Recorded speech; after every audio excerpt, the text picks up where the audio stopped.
Buenas noches. Acaba una semana de agua con la cara dramática de las inundaciones y el lado positivo de los pantanos llenos e incluso aliviando agua. Como se dice, nunca llueve a gusto de todos, pero lo cierto es que en mucho tiempo no vamos a tener problemas de abastecimiento por las abundantes reservas. Sí es en cambio motivo el agua de debate por la fiebre privatizadora de los servicios municipales de abastecimiento en un momento en el que los ayuntamientos necesitan dinero. Este fenómeno no es nuevo ni tampoco patrimonio de los gobiernos de izquierda ni de derecha. En España, más de la mitad de los municipios han entregado a empresas privadas la gestión del agua y en Andalucía solo 3 grandes áreas metropolitanas mantienen el servicio público: Córdoba, Málaga y Sevilla. Detrás de este negocio, muy rentable por cierto, hay grandes empresas que en buena parte de los casos tienen detrás constructoras que buscan la fórmula de ganar dinero ahora que la vivienda ya no da beneficios. ¿Pero es lícito que un bien público sea gestionado por intereses privados y sometido a las leyes del mercado? Lo vemos. El agua, recurso natural, bien de primera necesidad, fuente de vida. El acceso al agua potable es imprescindible para el ser humano. Derecho esencial, negocio, servicio público, monopolio codiciado por grandes multinacionales. Alrededor del agua, la polémica gira.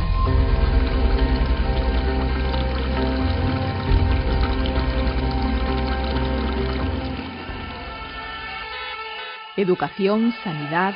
La marea privatizadora ha llegado también a los servicios municipales de agua, no sin resistencia. Por doquier se suceden las movilizaciones ciudadanas contra la cesión al sector privado de una actividad rentable, de las pocas que en esta época de crisis sigue generando beneficios.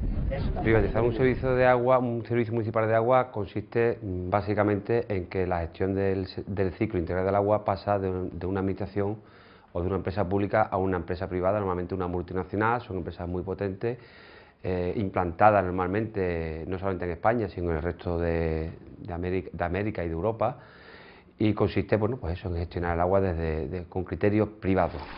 Un debate con muchas aristas, en el que en definitiva se discute si ha de primar el beneficio del ciudadano o el de las empresas privadas.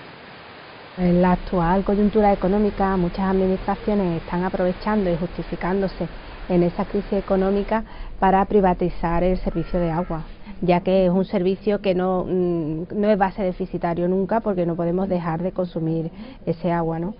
Abrir el grifo es un gesto cotidiano. El del agua es un mercado sin competencia y con un usuario seguro. Sistemas de abastecimiento urbano en Andalucía han mejorado, han progresado notablemente en estos últimos 20 años. Desde la última sequía fuerte generalizada de la primera mitad de los años 90, no ha vuelto a haber restricciones, salvo situaciones puntuales en Andalucía. Esto significa una gran mejora, sin duda. Mejoras de gestión, reducción de los consumos. Llevamos 20 años en una progresiva reducción de los consumos, que en algunas ciudades alcanzan el 30%. El ciudadano consume 30% menos de agua per cápita por persona que hace 20 años. Ahorrar y gastar mejor. A pesar de su clima semiárido, Andalucía cuenta con importantes recursos hídricos, pero tiene que hacer frente a una demanda creciente, más población y también más regadíos, que se llevan el 80% del agua disponible. Detrás del líquido con el que regamos nuestros campos, con el que bebemos y nos aseamos, está lo que los expertos llaman el ciclo integral del agua: captación, distribución, uso, depuración, devolución a la naturaleza y vuelta a empezar. Un sistema complejo, un delicado equilibrio en el que se entrecruzan intereses de salud, económicos, sociales y medioambientales. El agua es un monopolio, nadie puede prescindir de usar agua, nadie puede irse a otra compañía porque el agua sale por los grifos de nuestra compañía local. Es un bien de primera necesidad, es un bien barato para el enorme valor que tiene, de manera que una empresa de agua tiene que hacer campaña entre los ciudadanos a los que abastece para que moderen su consumo. Sería impensable que una compañía de bebidas gaseosas o alcohólicas hiciera campaña para que disminuyeran el consumo de sus clientes, pues las compañías de agua lo tienen que hacer. Hasta hace poco los ayuntamientos ejercían sus competencias de manera directa o bien a través de una empresa pública. El panorama cambió a partir de los años 90 y algunas grandes empresas municipales, como las de Granada, Jaén o Almería, empezaron a ser privatizadas en todo o en parte. La tendencia se ha agudizado en los últimos meses en un contexto de crisis generalizada. De las grandes áreas metropolitanas, solo Córdoba, Málaga y Sevilla mantienen el servicio público. Los ayuntamientos vienen de unos ingresos extraordinarios y atípicos de la construcción. Ese boom, ese chollo financiero se ha terminado. En Andalucía, en los últimos 25 años, se ha hecho un esfuerzo de inversión muy importante desde dinero público de la Administración Autonómica Andaluza, del Estado y de la Unión Europea y de los propios ayuntamientos a través de la facturación del agua, y son servicios que funcionan muy bien, con una calidad muy importante en el servicio y la calidad que se distribuye a los ciudadanos, y por lo tanto son empresas, desde un punto de vista del sector privado, muy apetecibles. Más de la mitad de los municipios españoles ha cedido la gestión del agua a empresas privadas, sobre todo a dos: los grupos Aguas de Barcelona, Agbar, y Fomento de Construcciones y Contratas, que controlan ya un 80% del negocio. Creemos que es un falso debate distinguir entre gestión pública y privada, Los medios, los recursos, realmente las infraestructuras del agua son siempre públicas. Lo único que cambia es la gestión, y nosotros lo que defendemos fundamentalmente es una gestión profesionalizada, una gestión eficaz y rentable. Asociaciones y plataformas ciudadanas alertan de la formación de una nueva burbuja, detrás de la cual están grandes constructoras que trasladan aquí parte de su negocio, ahora que la obra pública se ha hundido. Y actualmente el panorama que tenemos en España ya es bastante preocupante, ¿no? Estamos casi frente a un oligopolio, ¿no? Lo cual va a resultar muy peligroso, porque además esas empresas privadas van a perseguir un criterio económico que debería de mantenerse lejos de cualquier tipo de gestión de agua. El agua como un bien público, y su finalidad no debe de ser enriquecer a la empresa que la gestiona, sino que debe ser desde un punto de vista de solidaridad, de abastecer a todos los ciudadanos a precios razonables. La cesión se realiza por largos periodos de tiempo de entre 25 y 30 años, a cambio de un canon anual, que las corporaciones locales, asfixiadas por las deudas en otros capítulos, no siempre destinan a mantener y mejorar la red de agua. ¿Es lícito usar el agua para hacer caja? Cuando los ayuntamientos recurren a una gestión privada, lo que intentan es adelantar una rentabilidad futura, para conseguir recursos, lo cual también nosotros desde la asociación no estamos muy de acuerdo. Realmente creemos que los recursos del agua se deben de devolver al agua, es decir, se deben de reinvertir en infraestructuras, porque así lo dice la Comunidad Económica Europea. Uno de los lugares donde el servicio de agua está a punto de pasar a manos privadas es Jerez de la Frontera, en Cádiz. Jerez tiene agua desde hace 150 años, gracias a las bodegas y tal, pues se trae el agua corriente aquí. Algo que entonces era inusual en Andalucía. Desde entonces hasta aquí ha sido pública. O sea, nosotros, los jerezanos, hemos soportado el hacer las canalizaciones, el traer el agua desde Tempul, 40 kilómetros de tubería, y después llevar a cada uno, porque Jerez es muy extenso. Hemos hecho eso, lo hemos soportado. Y ahora resulta que se va a vender ese producto, se le va a dar llave en mano sin que nadie haga nada, ¿vale? O sea, un negocio limpio. El ayuntamiento acaba de adjudicar a la multinacional Aqualia la gestión del agua, el único servicio municipal rentable. En el acuerdo se cede también la explotación comercial del manantial de Tempul, un asunto que ha levantado grandes protestas en la ciudad. Los clientes no hay que buscarlos, somos esclavos. Somos clientes esclavos. Cuando llegamos a casa tenemos que abrir el grifo. Y claro, si tenemos, fíjate, la luz, podemos elegir el distribuidor, pero sin embargo en el agua no podemos elegir qué distribuidor tenemos. Por lo tanto, somos clientes esclavos. Esa empresa no tiene nada que hacer comercialmente. No tiene que hacer nada, sentarse y ganar dinero. El consistorio recibirá 80 millones de euros por un contrato que, según los documentos oficiales, generará a la empresa adjudicataria casi 3 veces más, 225 millones, en los 25 años que durará la concesión. El Ayuntamiento de Jerez, que ha declinado participar en este reportaje, asegura que las tarifas no subirán por encima del IPC, pero la plataforma desconfía. No hay control de los precios.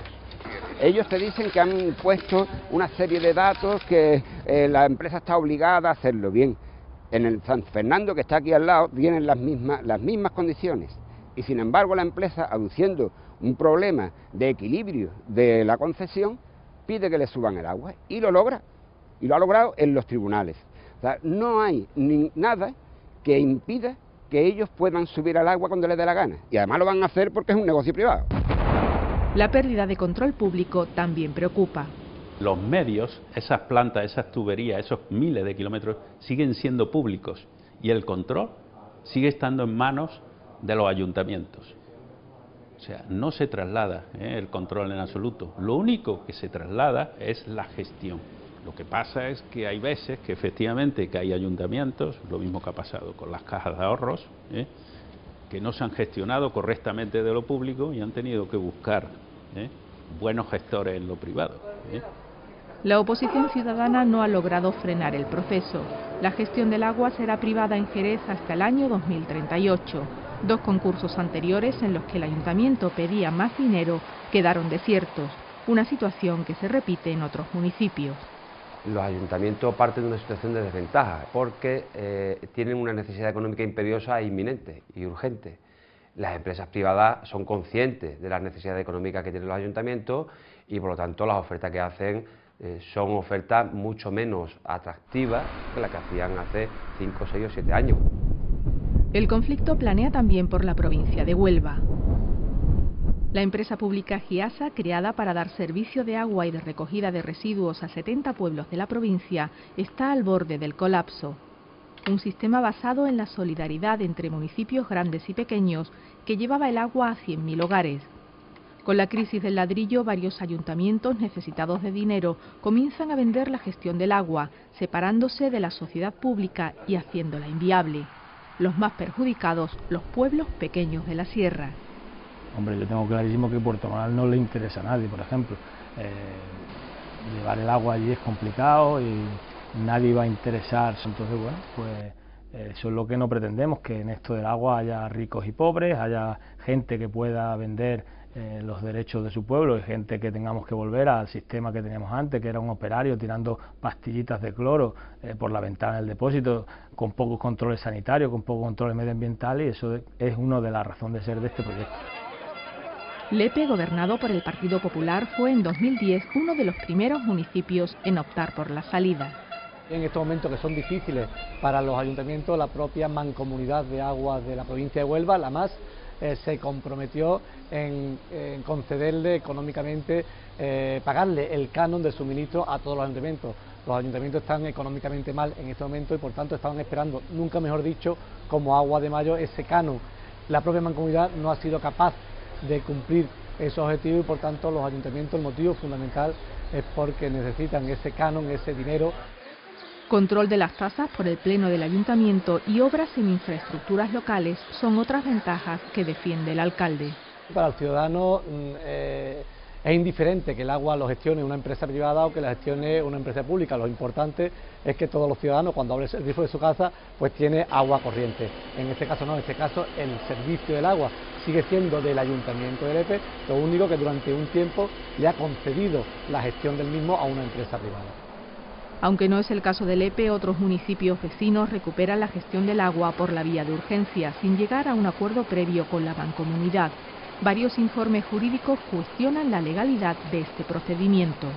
Nosotros desde la Mancomunidad Provincial no lo entendemos. Entendemos que las competencias son municipales y nada más, y que los municipios pueden recuperarlas, pero lo que también defendemos de la Mancomunidad, que para tú recuperar las competencias tienes que hacer una salida ordenada de la Mancomunidad Provincial. El conflicto se enreda cada día, con demandas en los juzgados y más de 100 trabajadores en la calle. El futuro de otros 450 que todavía siguen en la empresa pública también está en peligro. Los trabajadores están pasando un auténtico calvario desde hace varios años. Han sufrido todo tipo de vicisitudes, desde trabajadores que no han sido rescatados por los ayuntamientos, trabajadores que se han quedado en la calle. Pero hay que tener en cuenta que los ayuntamientos hacen más negocio cuanto menos trabajadores rescaten. Contra menos plantilla tenga que rescatar y en peores condiciones salariales, mejor oferta van a recibir de las empresas privadas. La batalla por la gestión pública del agua se da también aquí prácticamente por perdida. Una situación radicalmente opuesta a la evolución de otros países de nuestro entorno, donde después de años de privatización se está volviendo a la gestión pública. Europa en concreto en Londres e incluso en París, el servicio público, la administración pública ha rescatado el servicio de agua, una vez que ha sido privatizado, lo ha rescatado 25 o 30 años después, porque se han dado cuenta que el servicio que se presta es más que deficiente y se pretende gestionar desde lo público. En la medida en que la situación del sistema requiere grandes inversiones, la gestión pública suele fallar, porque la gestión pública requiere una rentabilidad a corto o medio plazo que es incompatible con inversiones infraestructurales a largo plazo, que solamente puede hacer la administración pública con esa perspectiva de interés general y de largo plazo de amortización. Control público y un regulador independiente que vele por la transparencia del servicio es lo que piden entidades y plataformas ciudadanas, que rechazan lo que consideran una mercantilización inaceptable de un bien de primera necesidad imprescindible para la vida. Hay que crearle mayor conciencia a los ciudadanos, pero hay que tener en cuenta que se están privatizando servicios públicos en un momento social en el que lo público está siendo denigrado. Y parte de ese proceso de denigrar todo lo público también es denigrar la gestión pública del agua, aunque no hay color entre la gestión privada y la gestión pública del agua, no hay color ni desde un punto de vista económico, ni social, ni laboral, ni ambiental, que siempre se nos olvida el aspecto ambiental de la gestión del agua. El agua es algo que forma parte de la vida, que es necesario para vivir, por lo tanto no puede ser comercializable, no puede ser tratado como la gasolina, o puede ser tratado como un yate de lujo. Hay que ponerle un límite a la comercialización de las cosas, todo no puede ser comercializable. Ahorro, uso eficiente y sostenible, participación ciudadana, valores asociados a un bien tan preciado, el agua.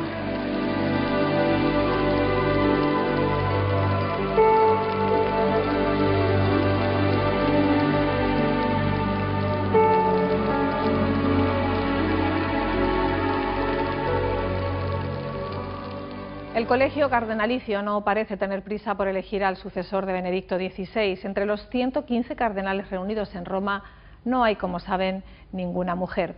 A pesar de que son mayoría en la Iglesia Católica, las mujeres no pueden desempeñar cargos importantes en la jerarquía eclesiástica. Desde el Concilio Vaticano II, un sector amplio de los católicos reclama una reforma que se adapte a los tiempos y les otorgue mayor protagonismo. Ayer se celebró el Día de la Mujer, así que hoy en Los Reporteros vamos a analizar el papel que desempeñan en la Iglesia en un momento en el que ellas también miran con atención los cambios que puedan llegar desde el Vaticano. Había llegado como a una etapa de crisis sobre los 18 años en los cuales Dios no era un referente para mi vida, era alguien muy lejano, casi difuso diría. Entonces llegó como un momento de crisis existencial. ¿Para qué vivo? ¿A dónde voy? ¿Qué sentido tiene lo que estoy haciendo en mis estudios, mis relaciones?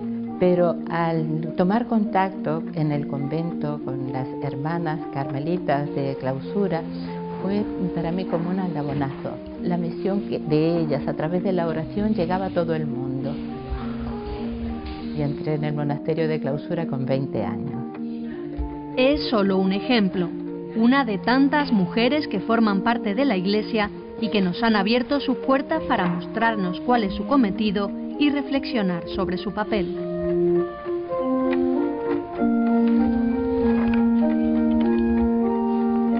Nosotras hemos asumido la tarea de la oración, también como una misión dentro de la Iglesia. Nosotras no vivimos nuestra vida para nosotras, sino para los demás. La palabra utilidad quizá no sea la más apropiada, porque somos quizá una parte inútil dentro de la Iglesia, pero algo que tiene mucho sentido. Preferimos decir que nuestra vida tiene sentido, aunque muchas veces podemos palpar la utilidad. Personalmente, cada una de las hermanas sí nos sentimos muy realizadas y muy felices en esta vocación. En este convento, fundado en el siglo XVI por Santa Teresa de Jesús, viven 19 hermanas. Para financiarse, sobre todo para el mantenimiento del edificio, hacen trabajos de encuadernación y bordado. La hermana Inés cree que el papel de la mujer en la Iglesia es esencial. Creo que puede evolucionar a más presencia, más participación, pero siempre en colaboración con el hombre. En esta carta sobre la dignidad de la mujer, el Papa advierte sobre un peligro, dice que puede existir la masculinización de la mujer. No es ese el camino es la colaboración. Dios nos hizo a su imagen y semejanza, hombre y mujer, con la mismísima dignidad. Arriba, 1, 2, arriba, derecho, izquierdo, arriba, derecho, izquierdo, arriba. Yo imparto en este momento clases de educación física en sexto de primaria, en un segundo de ESO, secundaria, y también la asignatura de proyecto integrado en secundaria. Como Hermanas de la Caridad Santana, nosotros evangelizamos educando y educamos evangelizando. Es decir, que queremos hacer presente a Jesús en el mundo de hoy a través del Ministerio de la Educación. La hermana Pilar es la directora de un colegio donde estudian 1.600 niños y es también la superiora de una comunidad de 15 hermanas. Su vocación concuerda con una de las misiones tradicionales de la mujer en la Iglesia, la educación. Yo pienso que la mujer, como dice en los documentos también de la Iglesia, tiene una vocación fundamental de ser madre y educadora. Cuando digo madre no solamente me refiero al aspecto biológico, que es dar a luz a un nuevo ser, ¿no? De alguna forma nosotros lo que hacemos es dar a conocer a Jesús, es decir, hacer que nazca en el ser, en la persona, el conocimiento de Jesús. La hermana Pilar cree que la Iglesia debe avanzar en cuanto al papel de la mujer, incluso en la posibilidad del sacerdocio. Es verdad que últimamente tanto Juan Pablo II como Benedicto XVI han recogido un poco ese relevo, el de promocionar a la mujer en la Iglesia, pero se tienen que seguir dando pasos. Yo, por ejemplo, hoy no me planteo el ministerio sacerdotal, pero sí que he tenido compañeras que se sentían llamadas al ministerio sacerdotal. Entonces, no tenemos que focalizarlo y tenemos que ver que cualquier servicio, cualquier tarea pueda estar desempeñado. Creo que hay que ir dando pasos, pero siempre que tengamos la capacidad suficiente y bueno, nuestros estudios nos capaciten para poder realizarla bien, sencillamente. Otras mujeres en la Iglesia no opinan lo mismo, como Isabel, que es misionera laica y cree que la mujer ya asume una posición suficientemente importante. Ahora también la mujer se le está dando un papel importante. Desde una encíclica que se sacó Juan Pablo II, lo que llegaba a decir era la importancia de la mujer, de la feminidad, de lo que era la humildad de la mujer, el servicio y el dar la vida, ¿no? El dar la vida no tanto, tanto físicamente como espiritual. Muchas veces la que lleva la transmisión de generación en generación de la religión suele ser la madre, ¿no? Entonces, por eso cumple un papel bastante importante. Isabel lleva 12 años viajando a diferentes países durante el verano para colaborar con las misiones. Es un poco el ir a extender el Evangelio allí donde no lo conocen, ¿no? En ir a instaurar iglesias, en ir a instaurar comunidades cristianas, porque hay partes del mundo donde no llega absolutamente nada. Entonces la labor de la Iglesia es llevar a Jesucristo a esos lugares donde no llega ni siquiera a lo mejor la comida. Allí la voluntad actúa muchas veces como los animalitos, ¿no? Entonces, pues crearle la conciencia de que Dios les quiere, de que ellos propiamente tienen que salir de esa pobreza que material tienen, ¿no? Porque la espiritual no tienen tanta casi como nosotros. El resto del año trabaja como profesora en un colegio católico vinculado a los Legionarios de Cristo, un grupo muy conservador. Además, pertenece al movimiento laico Cursillo y Cristiandad. Laica y religiosa, la diferencia que yo creo que existe más a la vista es que ellos los religiosos tienen votos como de pobreza, humildad, servicio, castidad, y los laicos no tenemos, sino que dependemos de la Iglesia, nos consagramos a Jesucristo en nuestra vida, pero no con votos. Es decir, yo por ejemplo tengo que trabajar, tengo que estudiar, puedo formar una familia. Adela y Charo también son laicas, pero ellas pertenecen a comunidades cristianas de base, que viven el Evangelio de forma independiente de la jerarquía eclesiástica. Somos iglesia, nos consideramos iglesia, pero no creemos de alguna forma ni en una jerarquía, no creemos que la jerarquía tenga que dirigir la Iglesia, somos los cristianos los que tenemos que vivir el Evangelio y los que tenemos que vivir el Evangelio como pensamos que Jesús vivió ese Evangelio. El ser creyente no tiene que hacernos con un sello especial, sino que es el estar codo con esta sociedad, viviendo los problemas que esta sociedad tiene. Ellas trabajan como voluntarias en Málaga Acoge, donde ayudan a los inmigrantes. Además, se organizan en comunidades cristianas por casi toda Andalucía. Ahora, como mujer en la comunidad cristiana, pues ahí me siento realizada, porque nosotros en la comunidad cristiana, tanto varones como hombres como mujeres, tanto como eso, tenemos el mismo nivel.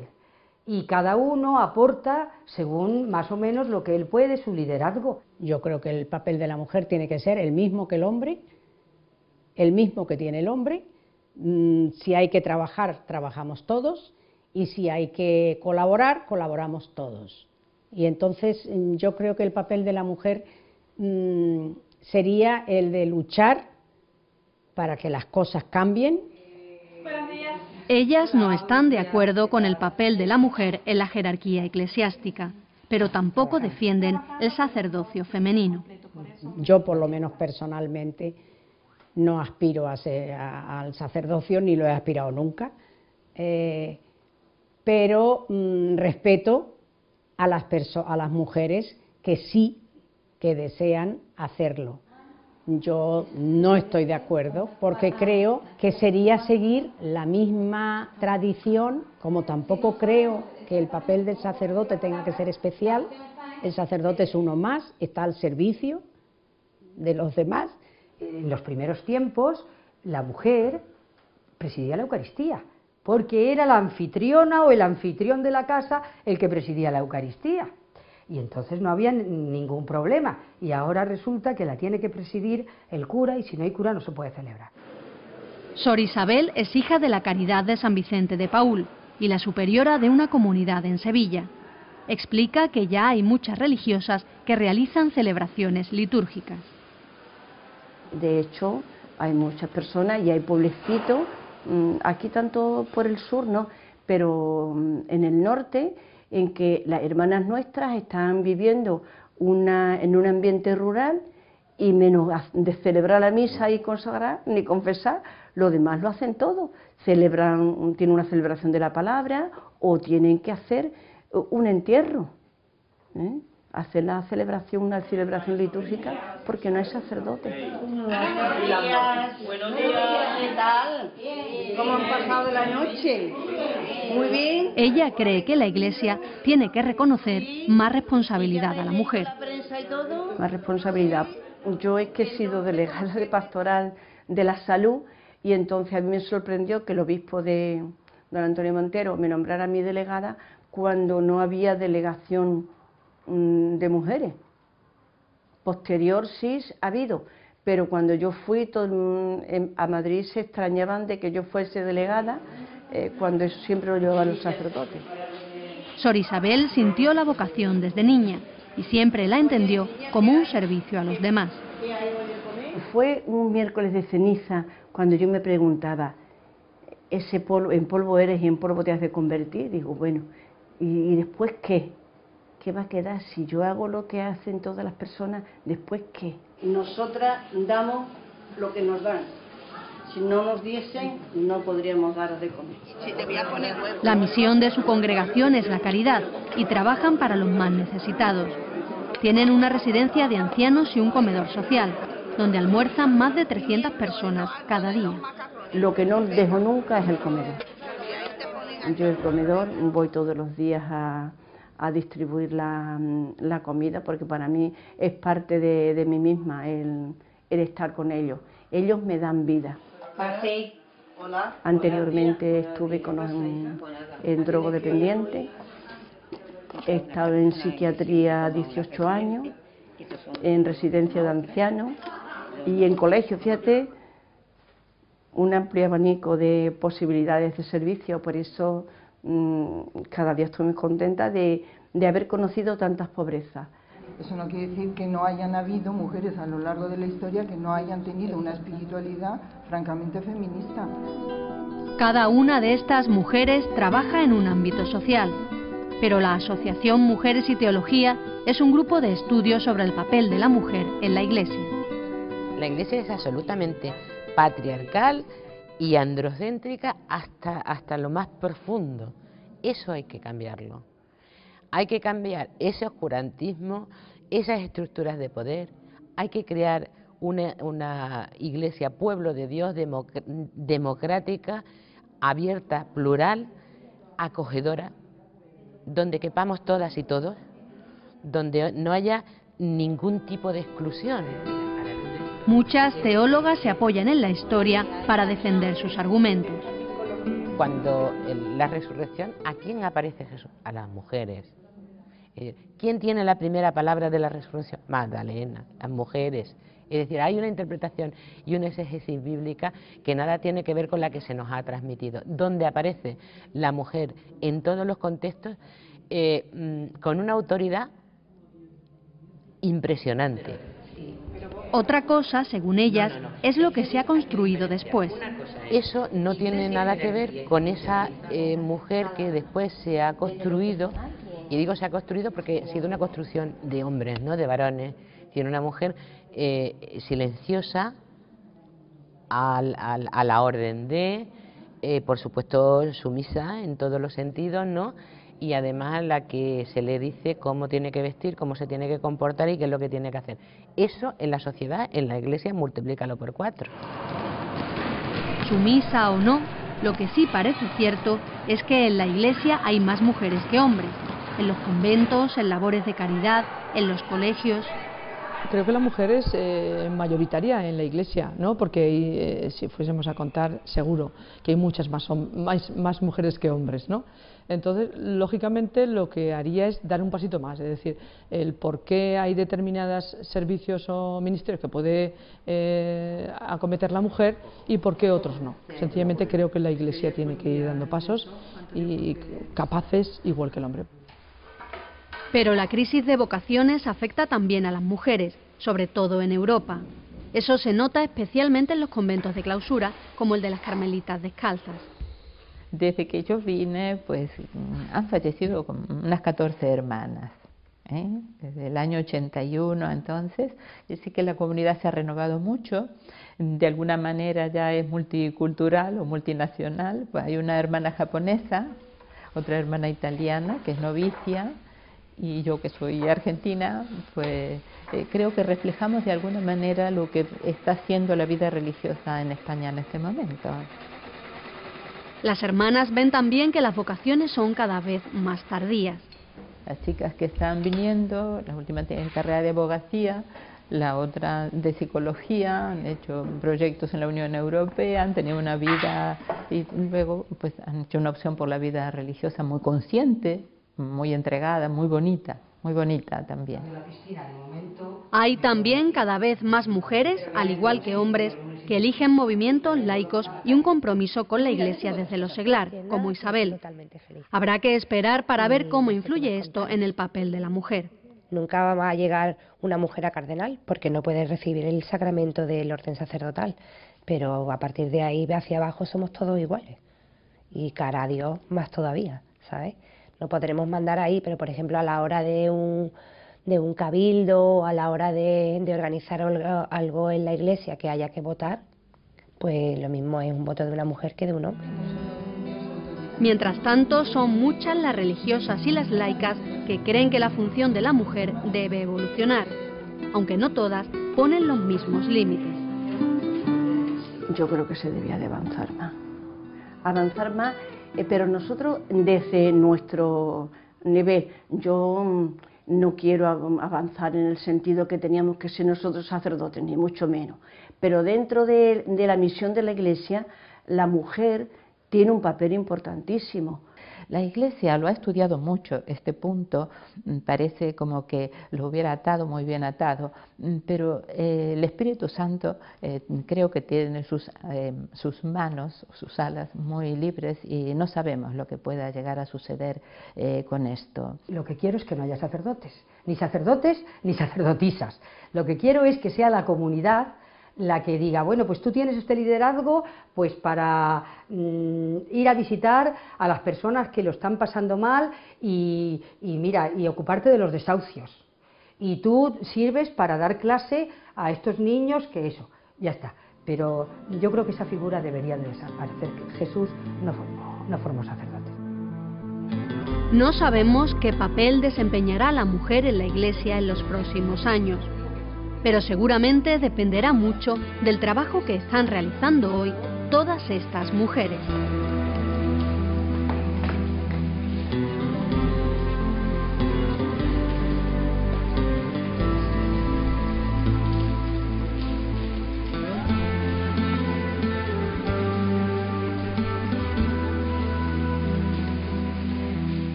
El nuevo Papa que salga elegido del conclave tendrá que hacer frente a esta y a otras reivindicaciones para adaptar la Iglesia a los tiempos.